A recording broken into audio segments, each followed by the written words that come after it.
All right, all right, all right, all right. All right, folks, we're about to get into it. Give me just a moment here and we'll make it happen. And I'm gonna allow you guys a little while, man, to get up in here, man, before we get started. So I just want to give you guys a couple minutes or so. But we're about to get into it, man. We got a lot to talk about, so much to talk about. I don't even know where to begin, man. We have a lot to talk about. So like I said, let me just allow some of you guys to get up in here, man. And when we'll get to when we get to a few double digits or so, we'll go ahead and get started. Lana B, what's up? What's up, man? What up, Joe Flacco? You said now it hurts. Yeah, that was a tough one. All right, guys, we got double digits already in here viewing. So, man, let's get it started. My man Tony's in the building. Salute. That's my brother right there, guys. Me and him will actually be able to watch the game together on Christmas. That should be a great outing. Looking forward to that. And I know he is as well. And my commute day changed, man. For this week, I'll go into D.C. tomorrow. So, Tony, you know I'm already going to call you during lunch when I get my quick little walk in. So we'll have a lot to talk about. So let's go ahead and get into it, guys, man. It's 6:10 right now. My wife doesn't have to do her thing until 7, so I'm not even going to say I'm going to put a time limit on this one. I don't know how long it's going to go. Hope you guys sit back and enjoy. So let's get right into it. First and foremost, the first thing I wanted to talk about, guys, I have my notes here, so you're going to see me grabbing my phone from time to time. All right, let's talk about a negative first, real quick. Now, you always hear me say that I don't put but so much on coaching. I disagree with a lot of people in terms of coaching. People always want to go to the coaching and say that, oh, we're being outcoached. Oh, this is the reason why we're not winning is because they're outcoaching us or the defense is not coached up, et cetera, et cetera. I always say that players make plays, right? And coaches make calls. Players have to execute. But here's a coaching aspect that I can criticize so you can kind of see where I think. The last drive, game-winning drive, can somebody please explain to me why is it that we passed the ball on both second and third down? Excuse me. Why did we do that? Well, we could have let the clock tick down, man, if we keep running the ball. And obviously the Ravens probably knew we were going to run again after they took their second time out. But that's what you want to do. Even if you don't get any yards, run the ball, make them call that last time out, and then you run the clock all the way down. I think we could have got it down to about 15 seconds or so. Then you kick the field goal. I didn't understand the pass on second down. I didn't understand the pass on third down, allowing the Ravens to have one timeout left. That's a coaching thing. Now, do I want to fire Coach Tomlin? No, absolutely not. Do I want to fire Todd Haley for that in particular, decision? No. But I got to question it. So that's a coaching thing. I don't know what they were thinking there. Maybe they thought they had a look. Maybe they want to get a little closer because, it's still a 40-something yard field goal. I don't know what they were doing. I don't know. Maybe they knew that the Ravens thought that we were going to run the ball and they're trying to catch them off guard. I don't know what.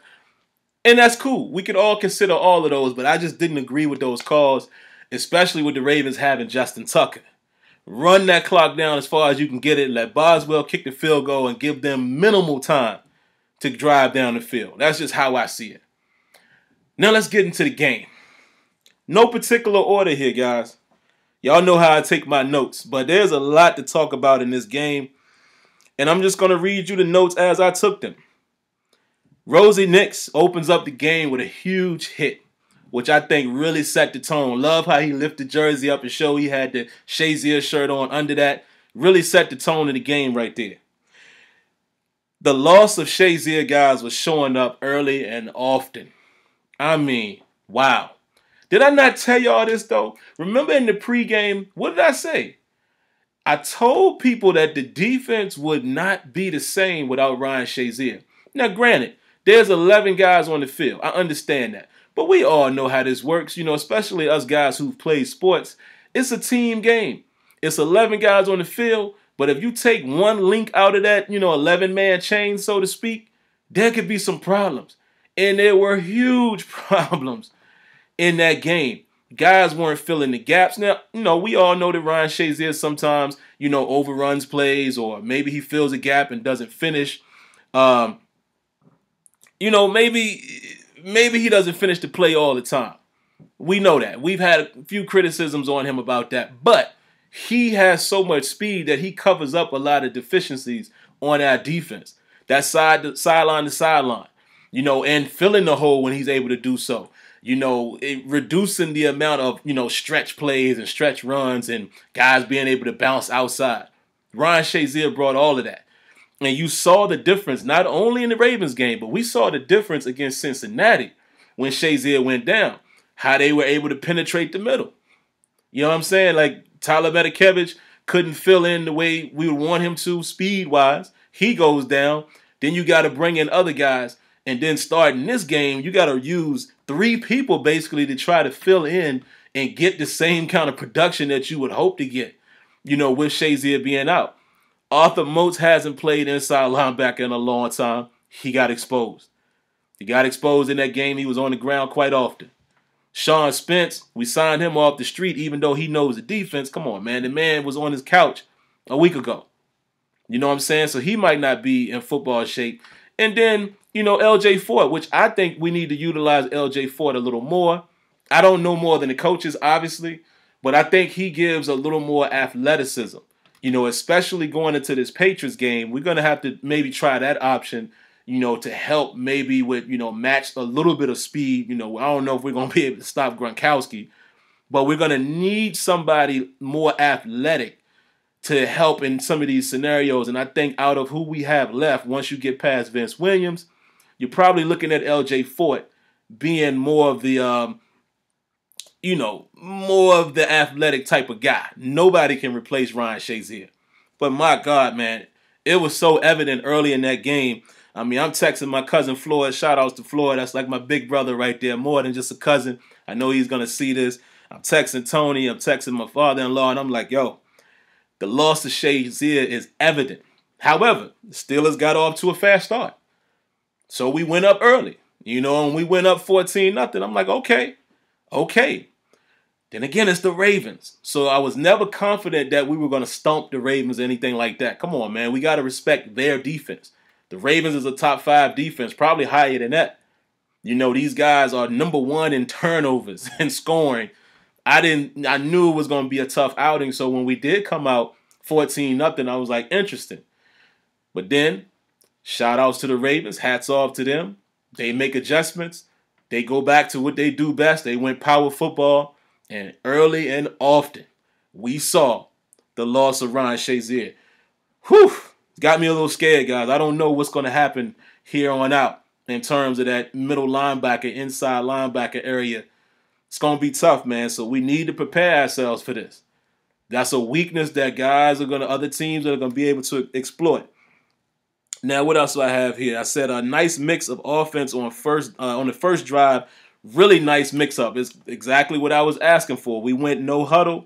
We went 5 wide. We ran the ball from spread sets, and we got players involved in that drive. A lot of different players. You saw let me speak on this because this is one of my points anyway. But on that drive, you saw us going to the tight end early. Jesse James getting 2 early catches. Later on, Vance McDonald getting 2 early catches. The tight ends were showing up big, without having Juju Smith-Schuster. I love what I saw from Ben Roethlisberger going, picking his spots, going to guys, not necessarily forcing it to AB. The offense was clicking. You get 14 points up on the Ravens that fast, you're doing a good thing. Defense. Lack of discipline, man. On that first Flacco touchdown, man, to, I forget the kid's name, number 10, Moore, I think his name, Chris Moore or something like that. I don't know what Sean Davis was doing. And just in general, safety play. Oh, man, I'm a little nervous, man. I'm a little nervous. Yeah, we got this great record, but I'm telling you, teams are going to watch film, man. And we still have some of the same problems in the secondary, particularly the safety play. I mean, what was Sean Davis doing in that scenario? It looked like, at early glance, and again, I think next season, guys, I'm gonna make a promise to you guys. I think next season, I think I'm gonna invest in the all 22 so I can start really going in and looking at their plays and really find out what we were doing. But it looked like at first glance it was a cover 2 or quarters. May have been quarters coverage. But either way, when you are a deep safety, there's no way you let a guy lined up there run straight down the seam. Because when they showed the replay from the end zone angle, it showed that Sean Davis looked at him, turned around, then looked back, and the guy's running past him. Like, what are you doing? Again, I'm not a professional athlete, so I limit my criticism to these guys. But I'm just thinking like, whoa, that's almost rule number 1. You can't let nobody run straight up the seam without some type of, impeding his progress some kind of way or jumping that route or what have you. Because, even when you are a deep safety and you get verticals and things like that, you always got to pick and choose. We understand how that works. I played the strong safety position in high school. I understand that, but at the same time, your closest threat is who you got to jump.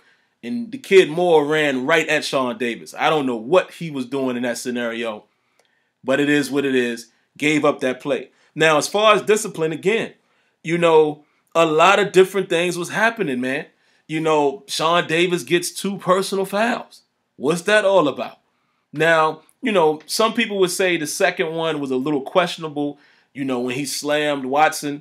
But even if you thought he had the ball, man, you already know in today's NFL, if you pick somebody off their feet and slam them, they're going to call you for unnecessary roughness. Got to keep your head, man. Couple of the calls were a little ticky-tack, for both us and the Ravens. I got to be fair there. Some of those pass interference calls, like the one that Martavis Bryant drew, that was a little questionable. I would not have called that as a ref because clearly the guy did kind of come over Martavis, back a little bit, but it looks like their feet got tangled. So I wouldn't have called that. I think that was good defense. Just like the no call on Le'Veon Bell. In my opinion, I think C.J. Mosley did a good job. I don't think it was enough to keep Le'Veon Bell from making a catch. I think that was a good bang-bang type of situation. I wouldn't have called that one. But there was some ticky-tack calls as well. That pass interference on Artie Burns, the second one, deep down the field, that's crazy. They shouldn't have called that. I don't think they should have called the PI on the first one that he got where both him and the receiver were both holding each other's arm. I think you let that play. Because, I think it was Wallace. One of them was pulling on Artie, and then Artie tried to tug back, which got him the call. But in a situation like that, it's very tic-tac. I wouldn't have... Ticky-tacky, man. I wouldn't have called that. So, all in all, these dudes still did get these penalties called on them, so I still have to classify that all as being undisciplined. They got to get their mind right. Do I have to even say this one? Tackling. Bruh. What do we have to do to get these NFL players to start tackling? I mean, in Pop Warner, they teach you to wrap up. Sean Davis pretty much did the same thing old boy did last week in Cincinnati on the sideline. I think it was Jackson. When they let Le'Veon Bell skirt up the sideline, Sean Davis comes in on Collins and just throws his shoulder in. Arthur Moats, bless his heart, man. He's grabbing my man's leg and, Collins steps right out of that. But again, if you're Sean Davis and Arthur Moats has his bottom, you're supposed to make sure this dude gets blown up or get pushed out of bounds. You don't just come in and put in a light shoulder. And then the dude runs down the field for extra 20-plus yards. And just tackling in general. And again, part of it was because Sean Spence, again, he's doing the best he can. He wasn't able to fill the gap as well as Shazier might, nor was Arthur Moats. It was bad. But even when they got there, they just didn't make the tackle. Sean Davis whiffed on some tackles. I mean, it was pathetic, man. It was a pathetic performance by our Pittsburgh Steelers defense. It was very reminiscent of early on in the year when we couldn't stop Chicago from running the ball. And like I said, Joe Flacco was able to get off a little bit in that game with a few deep shots. We have to limit the chunk plays, especially going up against Tom Brady. I mean, come on. I mean, we're looking like it could be very reminiscent of what we saw in the AFC Championship game if we don't get it together.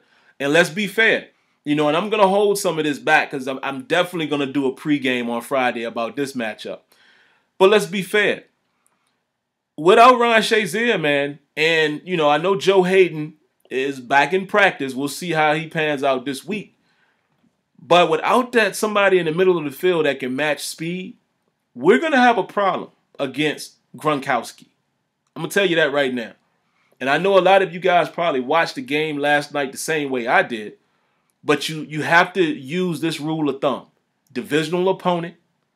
That's number one. Just like with us, we always have tough games with Cincinnati for the most part, and even tougher games against the Ravens. And other teams might come in and beat those teams, but y'all know how divisional football works. Tom Brady has not had a good success rate in Miami. He's 7-9. Let's also be very honest with ourselves. Miami was playing way better defense than what we've seen from our Steelers. Let's be honest. Has our defense improved? Absolutely. But the way them boys was playing last night and getting pressure up the middle consistently, and that kid, Xavier, I don't even remember his last name, number 25, that cornerback for the Dolphins was balling out of his mind. Completely took Brandon Cooks out the game. Do we have a corner that's going to do that? Maybe Joe Hayden, but let's be real here. Joe Hayden will be coming off of injury even if he plays. Artie Burns, we know, gets caught peeking in the backfield, which scares me a lot because Cook's over the top. I'm just saying, be prepared, guys, that this might not go the way we think it's going to go. Can we win the game? I think we can. Because of our offense, because the Patriots, what I've been repeating to other people all year, they can be scored on. Jay Cutler went down there and picked them apart. Their defense is pretty suspect at times. Have they played good this year? Absolutely. But the Patriots, their defense can be had. And if our offense is on top of their game, I think we can outscore them. But it's going to come down to if we're able to get any stops against their offense. But anyway, we'll save that for later on in the week. Let's get back to some of the other things I wanted to talk about here. Cam Hayward almost got a pick, man, on that screen that could have changed things. You can't blame a DN for not catching the ball, but that was a huge turning point. And the tight ends, man, I spoke on that a little earlier. The tight ends coming up big in that game. Jesse James had 10 catches for 97 yards. Huge. And Vance McDonald may have matched that production had he not got injured. And that's the only thing, man, that's worrying me a little bit about Vance McDonald, man. He can't stay on the field. But I'm clearly seeing what Vance McDonald could be for us if he stays healthy. Your Jesse James is going to be your Heath Miller type, in my opinion. And what I mean by that is, nobody's Heath Miller. But he's going to be that guy that he's turning into a guy that's going to be open, can get you 5 or 6 yards, 7 yards or whatever, third down converter, make the tough catches and get popped because Weddle hit him. He held on to it. Vance McDonald, as we've already seen earlier in the season, helps in the run game with his blocking, but he can get vertical. He can run a little bit after the catch. I think this kid, McDonald, could be special for Roethlisberger if he can stay healthy. He could very well be part of the reason why we go far in the playoffs. Because, again, we have so many weapons on the field, man. I mean, by the time you try to take care of AB and Le'Veon, which is tough enough, then you got to worry about Juju. Then you got to worry about Vance McDonald or Jesse James, Martavis Bryant. We could be a serious problem on offense. There's no reason why offensively we can't put up the same points that these other offenses are putting up. I mean, hey, if we able to put up 39 points on a Baltimore Ravens defense, that should give us a lot of encouragement as far as it ain't no defense out there that can stop them. The Achilles heel, again, is going to be the Pittsburgh Steelers defense. That's going to tell a story. And whether we win or lose against the Patriots, because if we lose to the Patriots, it's not the end all. I mean, hey, there's not to be end all, be all, whatever. I mean, if we can beat them and then we can win again, of course, if we can clinch, the number 1 seed, that would be great. But I think win or lose, the game against the Patriots will tell us where the Pittsburgh Steelers are and how far they can go. You know, if it's a game and it's relatively close and the Patriots edge them, it is what it is. But if it's a game where they are just, you know, blowing the Pittsburgh Steelers out as far as not being able to stop Tom Brady, then that's going to be, yeah, we're going to really be able to see what the team is all about. So it's going to be interesting. What else I have here? Oh, I have to talk about this. Martavis Bryant returning kicks. Now, we were all happy about him being a kick returner, and I still think there's some things that he could do. But clearly, Martavis Bryant returning kicks is just a speed guy. Because y'all notice that Martavis seems to kind of shy away from contact on the kick return. Seems like, again, I don't like criticizing professional athletes, but if it's in my eyes playing tricks on me, he seems to get a little timid. You know, when the blocking breaks down and he kind of curls up, don't it kind of make you feel like he about to fumble? And then the way he fielded a couple of those kick returns. What about the one that he just let drop right in front of him and then runs in the back of the end zone? Which, if he hadn't broke that tackle from C.J. Mosley, thank God he did. That's a safety. Wow. We got to do something. And I got to, quote Tomlin today. If you watched his conference, it was funny when they said, what about Martavis Bryant's, kick return? He said, well, listen, that's an area that we still got to work on. And then he followed it up with a joke. He said, I remember you guys asked me some weeks ago why we hadn't seen somebody like Martavis Bryant returning kicks. And he said, I guess now we know why. And yeah, I have to agree with that. We're not the coaches, even though, guys, we think we're coaches from watching on the couch. But obviously, as we're able to see now, Martavis Bryant is not necessarily the best returner. He just has the ability to hit a home run with his speed. We'll see how that goes. What else do I have here, man? Defense pitching a 3-and-out after the Steelers get a field goal to make the game 31-23. That was key. We were getting some 3-and-outs when we needed them. We were able to stop the bleeding a little bit, giving the offense an opportunity to do some things. What else do I have here? Speaking of keeping your head, man, Artie Burns, too, on that second pass interference call, he took his helmet off. That could have gone very bad. That could have been another 15 yards. Got to keep your heads, man. I know these are younger guys, but you have to keep your head. We cannot give teams like the Patriots these type of layups. Can't give them extra 15 yards. We cannot be undisciplined against a Patriot team, because I'm going to tell you right now, it's going to take everything we have to be able to get that win. Because believe you me, the Patriots are definitely going to be in a position where they're a little pissed off about last night.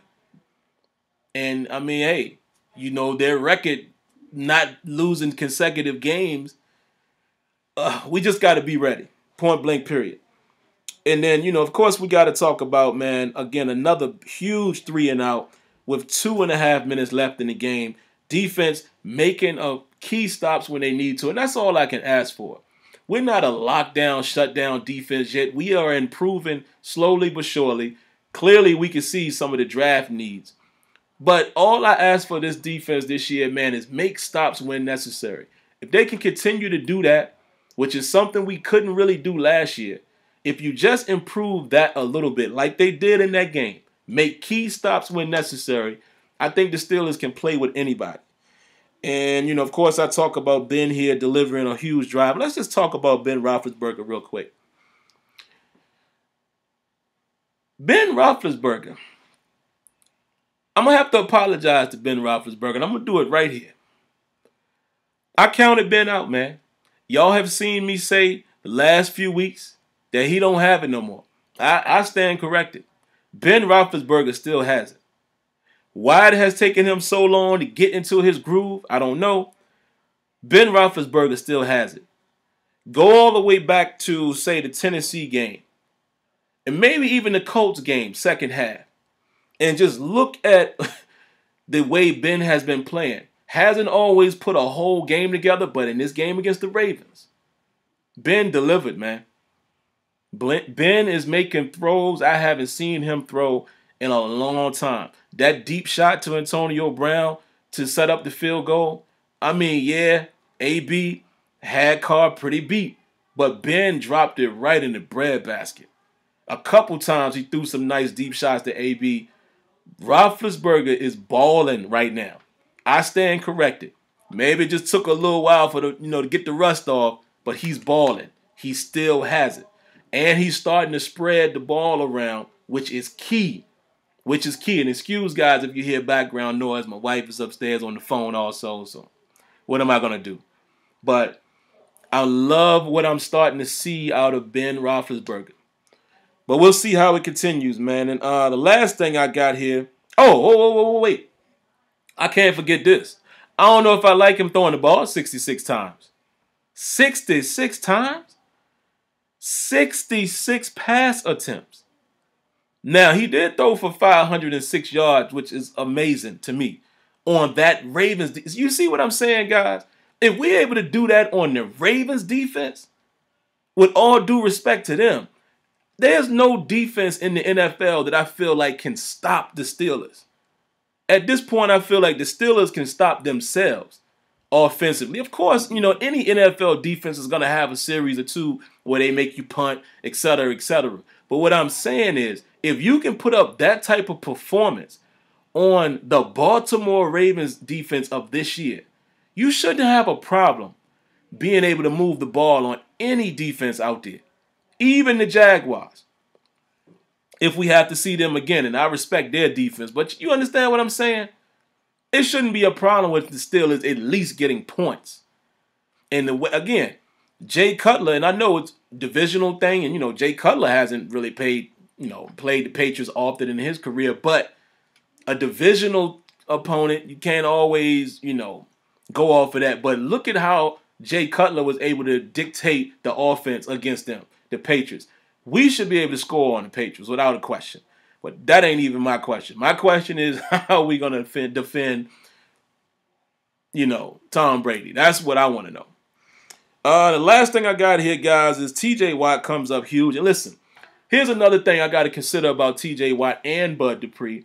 I was a little critical on these guys early on in the season, but after I heard Tomlin say that, you got to understand that the way they're using their outside linebackers is not the traditional way. These guys are not blitzing all the time. A lot of times, they're in coverage. So they might not have the huge sack numbers, but TJ Watt has come up big in a lot of games. He closed that game out. He got a field goal block in the game before. He's gotten interceptions. He's gotten sacks. He got a lot of pressure on Flacco in this game. Go back and look at some of those plays. Near misses. I mean, he's even getting his technique together with the way he dips and bends. TJ Watt going to be special, man, if he stays healthy. He has speed.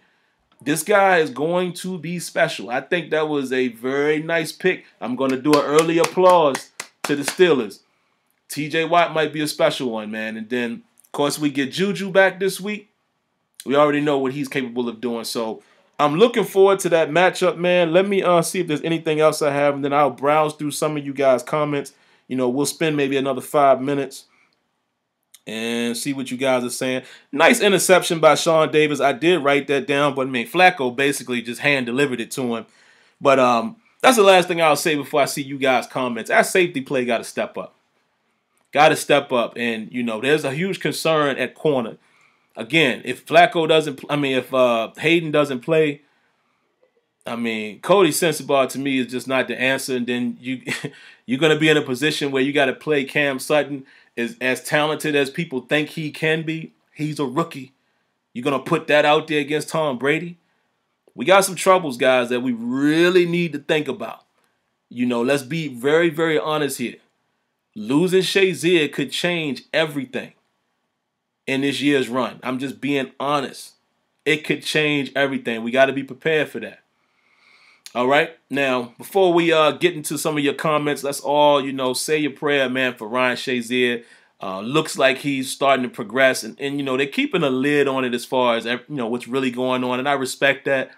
I'm just praying that the kid, man, heals and gets back to regular form before anything else. football is secondary. If he's able to play football again, hey, if he even wants to play football again, great. But I just hope that man, really hoping that man is able to walk again. It was very encouraging seeing him sitting upward.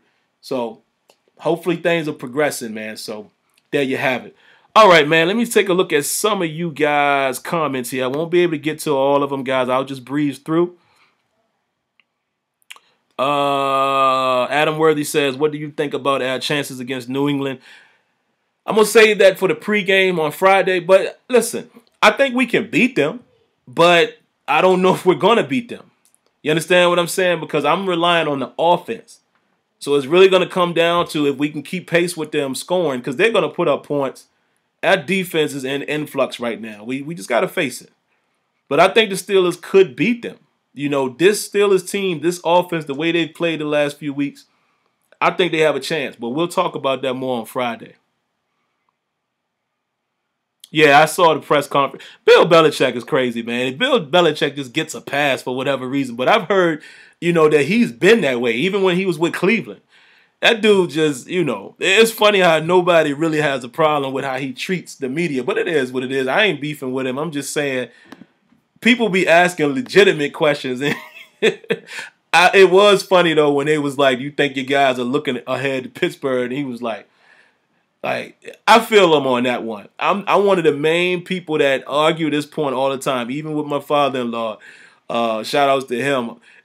I feel like Tomlin prepares his team the same way every week. I don't get into all that, they overlooking the opponent, they looking ahead to next week. I mean, it's natural for a player. If I was playing, I would be like, man, I can't wait for that big game. But you always going to be prepared and ready to play the game that you're in.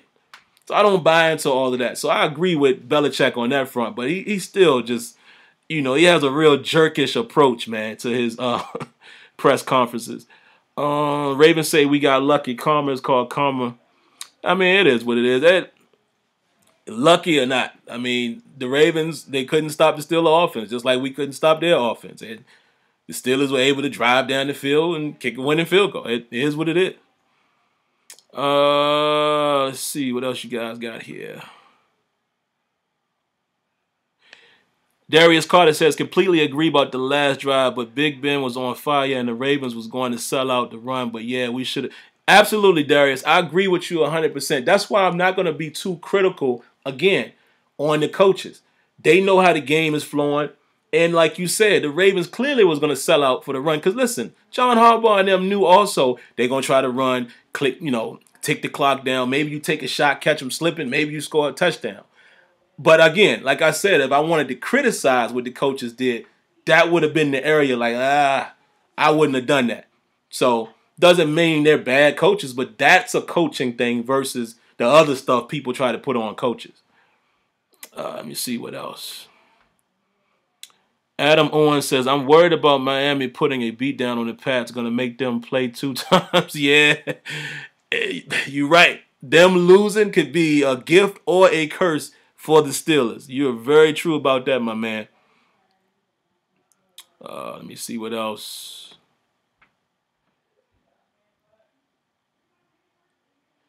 Marquise Williams says A.J. Green was touring with SimFBall. Yeah, SimFBall is not the answer, man. SimFBall is really, to me, a backup, and I think he's more suited in a slot role. Just looking at his career, but again, I'm not the coaches, so there you have it. I'm just trying to pick some of you guys, because some of you are commenting multiple times, so I'm just trying to, pick a different name here. KB Jr. 1987 says, I think the Steelers can go to the Super Bowl this year. They got a nice balanced offense. Yeah. That offense, man, I mean, the way the Steelers are playing in general, even able to win games that you would think they would lose because they're down. These are the games that they lost last year.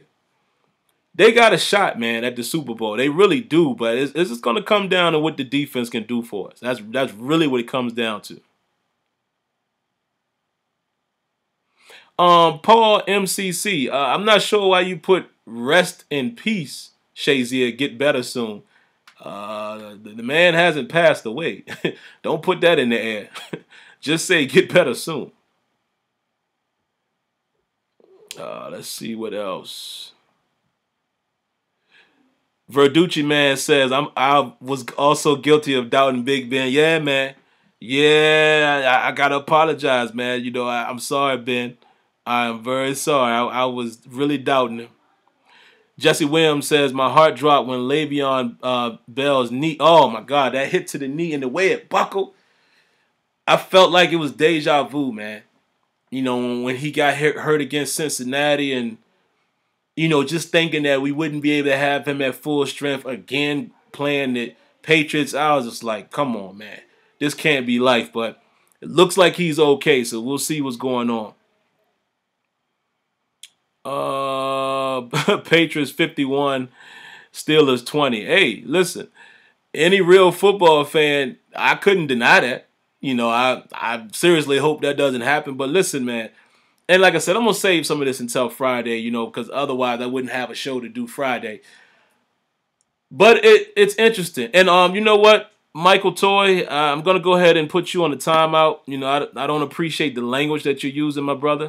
Come on, kill all of that. And here's the funny thing, too. I just got to say this while all the Steelers fans are here. I never understand why, like, obviously you're a Patriots fan. Looks like, you know, his little avatar is a Patriots. Why are you even here? I never understand that. I never understand people that do that.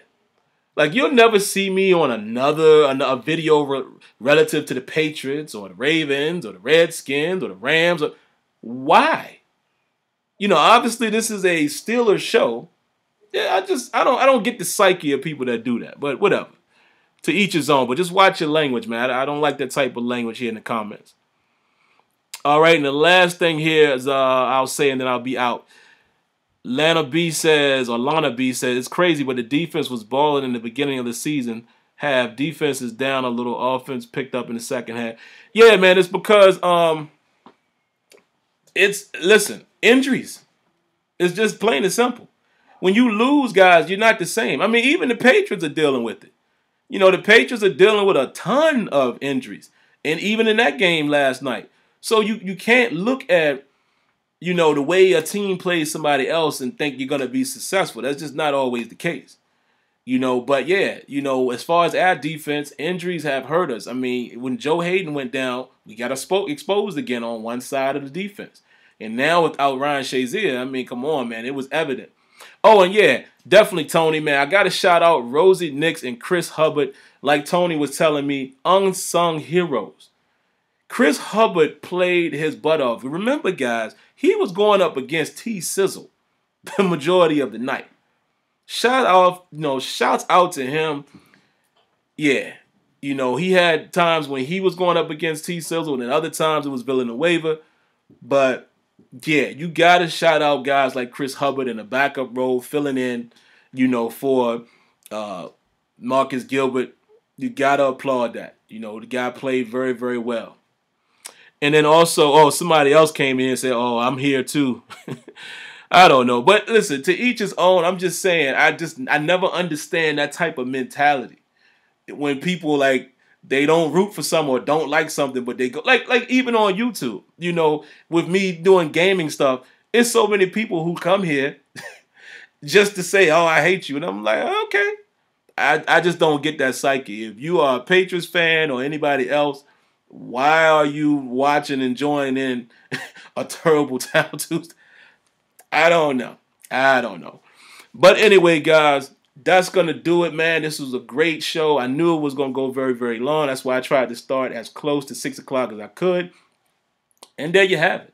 So we'll be waiting, guys, throughout the rest of the week to see how everything is panning out with Joe Hayden. Like Tomlin said, his participation, you know, in practice will let us know whether or not he's going to play. I think if he plays, it helps. But again, coming off an injury, you know, we can't put all of the eggs in that basket, guys. And again, if it doesn't work out the way we want it to work as far as the Patriots game or just this season in general, you have to understand one thing.